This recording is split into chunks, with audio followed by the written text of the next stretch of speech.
नमस्कार, सुप्रभात, बहुत स्वागत है आपका नमस्ते बिहार में। आपके साथ मैं हूं सोनाली सिंह। बड़ी खबर दानापुर से सामने आ रही है, जहां बेखौफ अपराधियों का तांडव देखने को मिला है। गोली मारकर एक युवक की यहां पर हत्या कर दी गई है। रामतरी गांव के पास गोलीबारी की इस वारदात को अंजाम दिया गया। बेटापुर यमुनापुर नहर मार्ग के पास हत्या की गई है। घटना की जांच में फिलहाल पुलिस की टीम जुटी हुई है। तो बेखौफ अपराधियों का तांडव एक बार फिर से दानापुर में देखने को मिला, जहां गोली मारकर एक युवक की हत्या कर दी गई है। बताया जा रहा है कि बेटा यमुनापुर नहर मार्ग के पास हत्या की इस वारदात को अंजाम दिया गया। रामतरी गांव का यह पूरा मामला, फिलहाल पुलिस इस पूरे मामले की छानबीन में जुटी हुई है।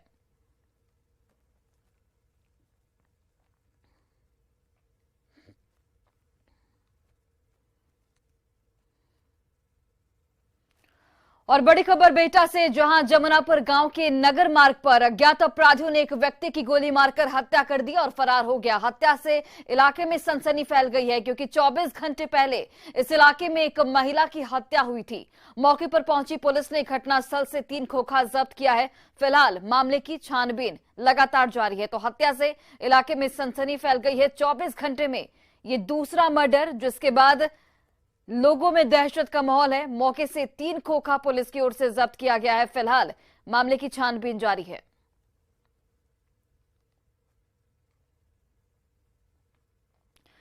तो बेटा की खबर आपको बता रहे हैं, जहां पर एक व्यक्ति की गोली मारकर हत्या कर दी गई। हत्या से पूरे इलाके में सनसनी फैल गई है। पुलिस ने 3 खोखा यहां पर बरामद किया गया है, जो तस्वीरें भी आपको दिखा रहे हैं। 24 घंटे में दूसरी हत्या की वारदात को अंजाम दिया गया, जिससे पुलिस इस वक्त अलर्ट मोड पर आ चुकी है और घटनास्थल पर पुलिस की टीम मौजूद है। हालांकि हत्या किस वजह से की गई, इसकी जानकारी अभी तक नहीं मिल पाई है। और पटना के फतुहा थाना क्षेत्र के फतुहा इंडस्ट्रियल एरिया स्थित एक बंद पड़ी फैक्ट्री में अज्ञात अपराधियों ने एक निजी महिला गार्ड की गला रेतकर हत्या कर दी। महिला गार्ड बंद पड़े अपोलो इंडस्ट्रीज की देखरेख को लेकर बतौर निजी गार्ड के रूप में तैनात थी। खून से लथपथ उसका शव बंद पड़े फैक्ट्री से बरामद किया गया है। आशंका जताई जा रही है कि अज्ञात हत्यारों ने महिला के साथ दुष्कर्म की कोशिश की होगी और विरोध करने पर गला रेतकर उसकी हत्या कर दी गई होगी। पुलिस ने फिलहाल घटनास्थल से फल काटने वाला एक बड़ा फसूली भी बरामद किया है। पुलिस इस वक्त घटनास्थल पर मौजूद है और मामले की छानबीन लगातार की जा रही है।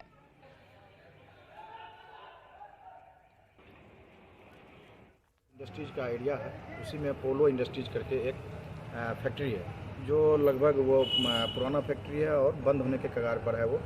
और उसमें कुछ सामानें हैं जिसकी देखरेख के लिए दिन में एक महिला गार्ड की नियुक्ति थी।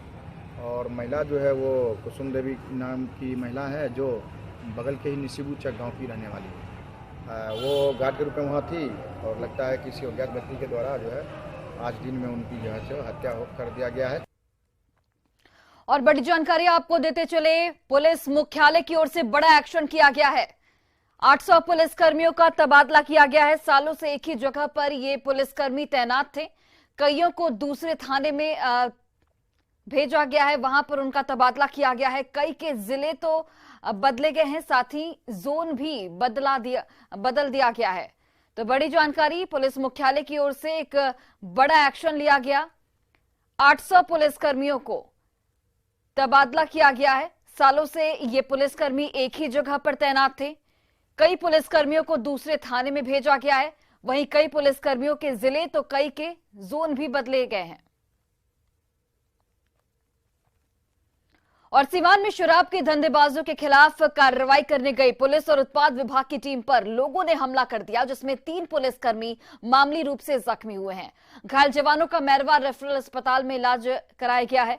उत्पाद विभाग की टीम को सूचना मिली थी कि मैरवा धाम के पास कुछ लोग शराब का धंधा कर रहे हैं, जिसके खिलाफ पुलिस जब कार्रवाई करने पहुंची तो उसके घर के लोगों ने, जिसमें महिलाएं भी शामिल थी, सभी ने लाठी डंडे से हमला कर दिया।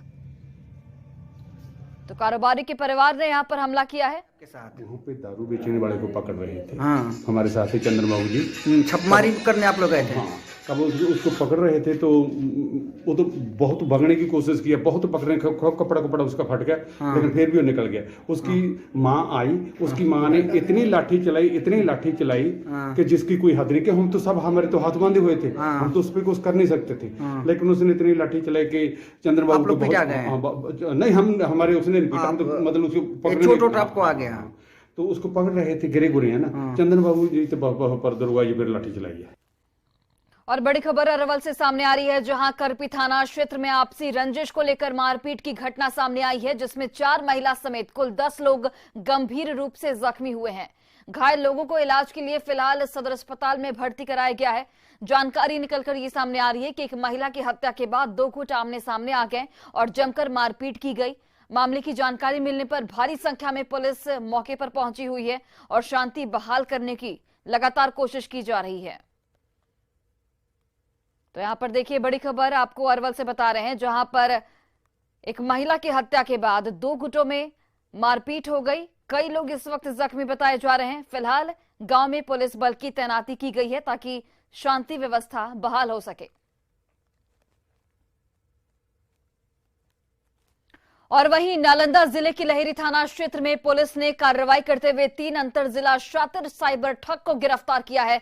गिरफ्तार शातिर साइबर ठग नवादा जिले के शादीपुर निवासी सोनू कुमार, गौरव कुमार, चंदन कुमार बताए जा रहे हैं, जिनके पास से विभिन्न बैंक के कुल 108 एटीएम कार्ड, 10 मोबाइल फोन, एक क्लोन मशीन बरामद किया गया है।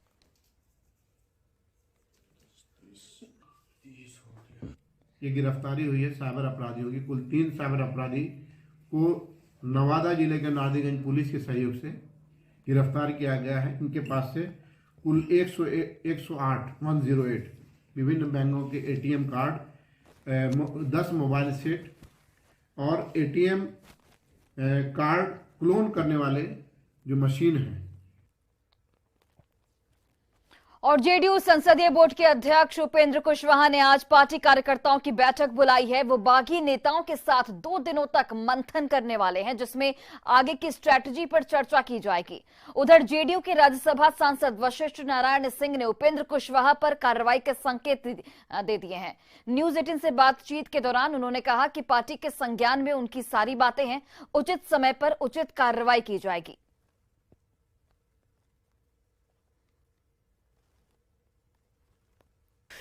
जिस तरीके से उपेंद्र कुशवाहा लगातार पार्टी और मुख्यमंत्री के खिलाफ बोल रहे हैं, आपकी बड़ी भूमिका रही थी उन्हें पार्टी में लाने में, लेकिन आखिर ऐसा क्या हो गया कि उपेंद्र जी इतने नाराज हो गए? क्योंकि इसका कारण तो वही जाने और वही बता पाएंगे। लेकिन पार्टी में रह करके और पार्टी में आकर के जिस ढंग का बयान वो दे रहे हैं, उसमें तालमेल कहीं से नहीं दिखाई पड़ता। सीएम के रूप में ही दिखाई पड़ेंगे। लोगों को ये सोचना निरर्थक है, बेकार है और फालतू है। पार्टी कार्रवाई क्यों नहीं कर रही है उपेंद्र कुशवाहा पर? पिछले कई दिनों से लगातार उपेंद्र कुशवाहा पार्टी और सरकार के खिलाफ में बोल रहे हैं। कभी देखिए, पार्टी थोड़ा समय ले लेती है और पार्टी के संज्ञान में ये सारी चीजें हैं जो अभी प्रेस में, मीडिया में आ रहा है। इसलिए उचित समय पर उचित कार्रवाई हो जाएगी। और बिहार के सीएम नीतीश कुमार ने बिना अपना नाम लिए ये संकेत दिया है कि वो 2024 में विपक्ष के नेतृत्व के लिए तैयार हैं। अब कांग्रेस इस पर फैसला करे। सीएम नीतीश कुमार ने कहा कि अगर कांग्रेस और पूरा विपक्ष साथ मिलकर लड़ा तो बीजेपी 100 के नीचे सिमट जाएगी।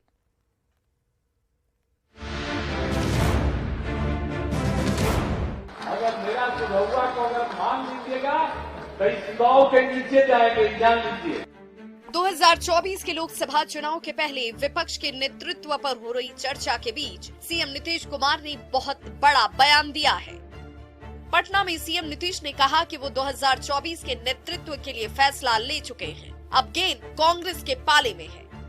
सीएम नीतीश ने बिना अपना नाम लिए ये संकेत दिया कि वो 2024 में विपक्ष के नेतृत्व के लिए तैयार हैं। कांग्रेस अब इस पर फैसला करे। तो यात्रा तो बहुत अच्छा हो गया, लेकिन अब इसके आगे थोड़ा सोच लीजिए। हम तो उसी के लिए इंतजार कर रहे हैं। जब तक हम तो जाकर दोनों को कही दिए हैं, हम कह दिए हैं कि भाई सोच लीजिए आगे, तो जो कहिएगा।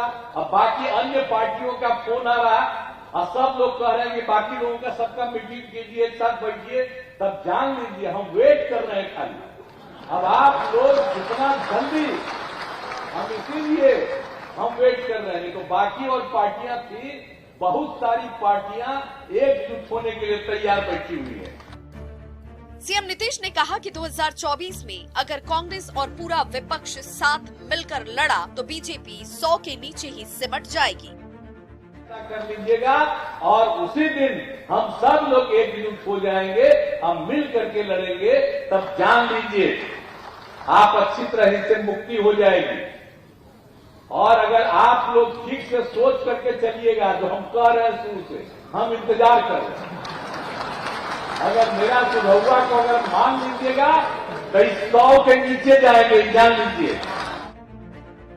नीतीश कुमार ने ये बातें कांग्रेस नेता सलमान खुर्शीद की मौजूदगी में कही। साथ में ये भी कहा कि आप ही के माध्यम से हम कांग्रेस नेतृत्व से ये अनुरोध करेंगे कि फैसला जल्द से जल्द किया जाए। सीएम नीतीश के बयान पर प्रतिक्रिया देते हुए सलमान खुर्शीद ने कहा कि वो सीएम नीतीश की बात को आला कमान तक पहुंचाएंगे। जरूरत पड़ी तो वो इसके लिए वकालत भी करेंगे। आपने बहुत इशारे में भी बात कही और स्पष्ट बात भी कही है। मैं सिर्फ एक बात कह सकता हूं कि जितनी मुझे समझ है अपनी पार्टी में, जो आप चाहते हैं वही वहां भी सब लोग चाहते हैं। लेकिन कभी कभी प्यार में एक समस्या होती है, प्यार में समस्या होती है और तेजस्वी जी ये जानते हैं। प्यार में समस्या ये होती है कि पहले कौन कहेगा I love you. Nitish Kumar के बयान पर बीजेपी के सीनियर लीडर और केंद्रीय मंत्री गिरिराज सिंह ने तंज कसते हुए कहा है कि जो 17 साल में बिहार का विकास नहीं कर पाए और अब वो समाधान खोज रहे हैं, वो क्या नेतृत्व करेंगे। जो कभी बीजेपी कभी आरजेडी घूमते रहे व्याकुल भारत की तरह, जो व्यक्ति 2010 में 114-15 सीट लाया, आज वो अपनी विश्वसनीयता 43-44 सीट पर लेके आ गया। वो आज बिहार और देश की एकजुटता की बात कर रहे हैं। नीतीश कुमार जी, मुझे आश्चर्य होता है। ये पहला मौका है जब सीएम नीतीश ने विपक्ष के नेतृत्व करने को लेकर संकेत दिया है। सवाल है कि क्या कांग्रेस इसके लिए तैयार होगी। न्यूज़ 18 के लिए पटना से संजय कुमार और दिल्ली से अमितेश की रिपोर्ट। वहीं देखिए, डिप्टी सीएम तेजस्वी यादव ने भी कहा है कि विपक्षी एकजुटता पर कांग्रेस जल्द फैसला ले। जिन राज्यों में बीजेपी और कांग्रेस में सीधा मुकाबला होना है, वहां कांग्रेस को तैयारी शुरू कर देनी चाहिए। तेजस्वी यादव ने साफ शब्दों में कहा कि मोदी की नहीं, मुद्दे की बात होनी चाहिए। कि मोदी की बात मत करो, मुद्दे की बात करो। देश में मुद्दा क्या है? बेरोजगारी, महंगाई, किसानों की समस्या है, मजदूरों की समस्या है, गरीबी है, लाचारी है, देश की आर्थिक स्थिति वो बिगड़ रही है, चीन से खतरा है।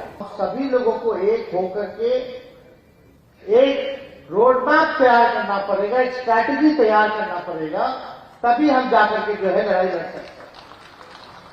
और यही चर्चा लगातार माननीय मुख्यमंत्री जी ने अपने भाषण में भी किया।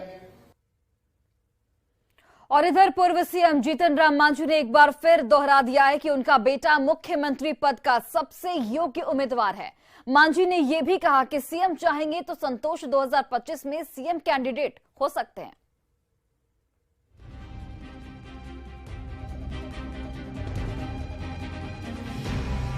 चैलेंज करते हैं कि हमारा बेटा संतोष कुमार सुमन अगर मुख्यमंत्री पद को मिलेगा तो कोई भी अभी जितने नाम आ रहे हैं मुख्यमंत्री का, उससे बेटर साबित करेगा।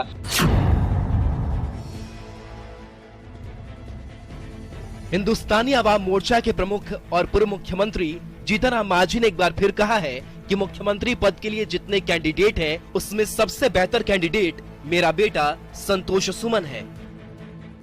हम कहते हैं, चैलेंज करते हैं कि हमारा बेटा जी संतोष कुमार सुमन अगर मुख्यमंत्री पद को मिलेगा तो कोई भी अभी जितने नाम आ रहे हैं मुख्यमंत्री का उससे बेटर साबित करेगा, इसीलिए हम उसका नाम लेते हैं। गुरुवार को अरवल में जीतन राम मांझी ने अपने बेटे को सीएम बनाने की वकालत की थी।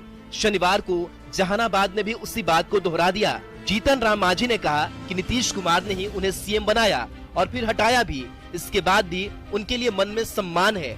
सीएम चाहेंगे तो संतोष 2025 में सीएम कैंडिडेट हो सकते हैं।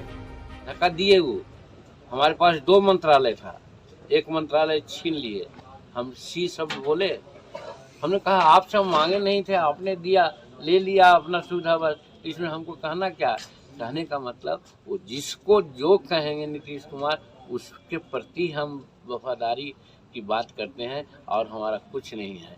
और ये भी कहते हैं अगर वो कहेंगे कि नहीं संतोषे होवे। बेटे को सीएम बनाने की डिमांड कर जीतन राम मांझी ने महागठबंधन के लिए मुश्किल खड़ी कर दी है। फिलहाल तो नीतीश कुमार खुद सीएम है। आरजेडी के नेता तेजस्वी यादव को नेक्स्ट सीएम मानकर चल रहे हैं। उपेंद्र कुशवाहा हिस्सेदारी के बहाने नीतीश कुमार से खुद को नहीं रहे हैं। ऐसे में जीतन राम मांझी का ये नया पैंतरा डिप्टी सीएम तेजस्वी के लिए परेशान करने वाला है। न्यूज़ 18 के लिए जहानाबाद से राजीव रंजन विमल के साथ ब्यूरो रिपोर्ट।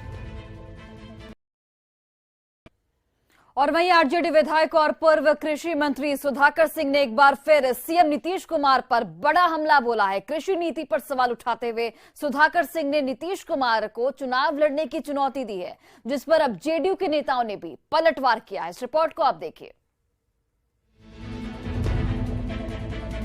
आपको तो बिहार की जनता पे भरोसा होता तो 17 सालों से चुनाव आप लड़ना बंद कर चुके हैं। राजद के 420 के आरोपी किसानों के हकमारी के आरोप में जेल प्रवास करने वाले आरजेडी को मजबूती के साथ तय करना चाहिए कि क्या ऐसे विधायक भी उनकी पार्टी में रह सकते हैं। नोटिस के बावजूद आरजेडी विधायक और पूर्व कृषि मंत्री सुधाकर सिंह के तेवर नरम नहीं पड़े हैं। सुधाकर सिंह ने एक बार फिर नीतीश कुमार पर बड़ा हमला बोला है। सुधाकर सिंह ने कहा है कि कृषि रोड मैप से किसानों को कोई फायदा नहीं हुआ। 10 साल के बाद भी आपके जो विभागीय आंकड़े और सरकारी आंकड़े हैं वो कहते हैं किसानों की ना आय बढ़ी। मेरा तो मानना है कि किसानों की आय नकारात्मक हुआ है। सुधाकर सिंह यही नहीं रुके। उन्होंने सीएम नीतीश को चुनौती देते हुए कहा कि अगर सीएम नीतीश को अपनी नीतियों पर उतना ही भरोसा है तो उन्हें चुनावी मैदान में उतरना चाहिए। और इतना ही लगता है कि बहुत अच्छा आप काम करते हैं तो अपने पसंद का इलाका चुन करके चुनाव लड़ना चाहिए आने वाले चुनाव में, जिससे पता तो चल सके कि आपके जो जिन नीतियों पे आप चल रहे हैं, बिहार को विकास का जो झांसा देने का काम कर रहे हैं, उससे लोगों को पता चल सके। मुख्यमंत्री जी, नीतीश कुमार पर किए सुधाकर सिंह के हमले से तिलमिलाए जेडीयू नेताओं ने तुरंत सुधाकर पर पलटवार कर दिया। जेडीयू प्रवक्ता नीरज कुमार ने कहा कि जो खुद 420 का आरोपी हो वो क्या नीतीश कुमार को चुनौती देगा। राजद के 420 के आरोपी किसानों के हकमारी के आरोप में जेल प्रवास करने वाले किसानों के संबंध में नए प्रवचन करता है। जेडीयू के प्रधान महासचिव केसी त्यागी ने आरजेडी नेतृत्व को सुधाकर सिंह के बारे में सोचने की सलाह दी। कहा कि वे लगातार गठबंधन की मर्यादाओं का उल्लंघन कर रहे हैं। आरजेडी को मजबूती के साथ तय करना चाहिए कि क्या ऐसे विधायक भी उनकी पार्टी में रह सकते हैं जो गठबंधन की मर्यादाओं और सीमाओं का उल्लंघन करते हों। शुक्रवार को नीतीश कुमार ने चौथे कृषि रोड मैप का जिक्र किया था और कृषि के क्षेत्र में काफी कुछ करने की बात कही थी। 24 घंटे के अंदर सुधाकर ने कृषि पर बिहार सरकार के काम को बेकार बता दिया। सवाल है कि क्या अब भी आरजेडी नेतृत्व सुधाकर पर कोई कार्रवाई करेगा। न्यूज़ 18 के लिए पटना से शैलेंद्र और दिल्ली से अमितेश की रिपोर्ट। और वहीं पार्टी के नोटिस के बाद भी सुधाकर सिंह के तेवर कम नहीं हुए हैं और वे लगातार मुख्यमंत्री नीतीश कुमार पर निशाना साध रहे हैं, जिस पर विपक्ष भी मजे ले रहा है। बीजेपी प्रवक्ता संतोष पाठक ने कहा कि महागठबंधन रार का बंधन है और नीतीश कुमार को कमजोर करने के लिए आरजेडी ने सुधाकर सिंह को खड़ा कर दिया है। तो स्वयं राजद ने खड़ा किया है पीछे से कि नीतीश कुमार जी पर आप लगातार हमला करते रहिए कि नीतीश कुमार जी पर दबाव बनाकर रखा जा सके। यही कुल प्रयोजन इस सरकार का। जनता के सामान्य समस्याओं से इनको कोई लेना देना नहीं है। नीतीश कुमार जी की भी स्वीकार्यता अब समाज में बची नहीं, तो स्वाभाविक है कि राजद उन पर ज्यादा दबाव डालकर उनको कमजोर करना चाहता है। और महाशिवरात्रि के मौके पर भोजपुरी कलाकार हेमा पांडे ने नालंदा में समा बांधा। नालंदा के नगर नौसा के बजिया गांव के आनंद धाम में आयोजित शिव विवाह में हेमा के गीतों पर लोग जमकर झूमे। हेमा पांडे से बात की हमारे सहयोगी अभिषेक कुमार ने।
अभी हम पहुंचे नालंदा जिले के नगरनौसा के बढ़िया गांव में, जहां आप देख सकते हैं यह नगरनौसा का बढ़िया गांव है। और यहां पर महाशिवरात्रि के मौके पर जो है यहां बारात निकाले गए थे। खास करके ऐतिहासिक बारात यहां पर निकाले गए और जो है यहां के जो अशोक जी हैं उनके द्वारा जो है यहां पर काफ़ी भव्य कार्यक्रम आयोजित किए गए थे, जिसमें हेमा पांडे जी को बुलाया गया था। शंकर जी से गौरा राजी हुए, शंकर जी से गौरा राजी हुए। आज जब जब शंकर जी को प्यास लगते हैं, जब जब शंकर जी को प्यास लगत है, जला वाले के गौरा हाजिर हुई, जला वाले के गौरा हाजिर हुई, शंकर जी से गौरा राजी हुई। तो यहाँ पर अशोक जी हैं जो आयोजक थे, उनसे जानते हैं। ये बताया कि क्या जिस तरह से भोजपुरी बदनाम हो रही है, आज यहाँ पर भोजपुरी के बीच जो है यहाँ पर हेमा जी पहुँचे हैं खासकर बचाने के लिए, तो क्या? देखिए, भोजपुरी के कुछ लोग जो अपने पैसे कमाने के लिए, हाईलाइट होने के लिए, और सच में वो ऐसे लोग जो भोजपुरी को अश्लील गाते हैं वो अश्लील हैं। वैसे लोग को मैं बोलूँगा अश्लील गाते नहीं, वो व्यक्ति अश्लील हैं। अशोक जी थे यहाँ पर, उन्होंने साफ कहा कि यहाँ पर जो है भोजपुरी बचाने के लिए लोग काफ़ी प्रयास कर रहे हैं। और खासकर यहाँ पर जो हेमा जी यहाँ पर पहुँचे हुए हैं और उनके गीत जो है सुन सकते हैं। नालंदा से न्यूज़ 18 के लिए अभिषेक कुमार। और जमशेदपुर के सुनारे स्थित स्वर्ण रेखा और खरकाई नदी के संगम पर हरिद्वार और बनारस की तर्ज पर महाआरती का आयोजन किया गया। इस दौरान स्वर्ण रेखा घाट को दुल्हन की तरह सजाया गया और इस अवसर पर 10,000 से अधिक श्रद्धालुओं ने उपस्थित होकर महाशिवरात्रि में पूजा अर्चना की। मौके पर मंत्री बन्ना गुप्ता के साथ जुगसलाई विधायक मंगल कालिंदी महाआरती में शामिल हुए। वहीं कथावाचक जया किशोरी जी भी शामिल हुए।